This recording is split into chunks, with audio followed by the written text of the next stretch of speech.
ने भारत में तारीख रकम कर दी। भारत में जवाहरलाल नेहरू के बाद तीसरी मर्तबा वज़ारत-ए-उज़्मा का हल्फ उठाने वाले दूसरे रहनुमा बन गए। मोदी के वज़ीर आज़म बनने के बाद पाकिस्तानी वज़ीर आज़म शहबाज शरीफ ने भी अहम पैगाम जारी कर दिया।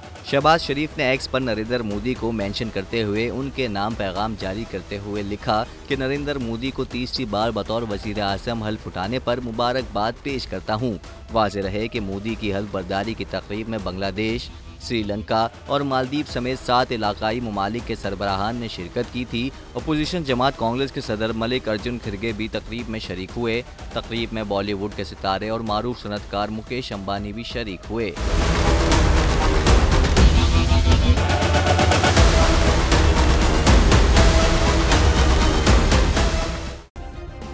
सब्सक्राइब करें और बेल दबाएं ताकि कोई खबर रह न जाए।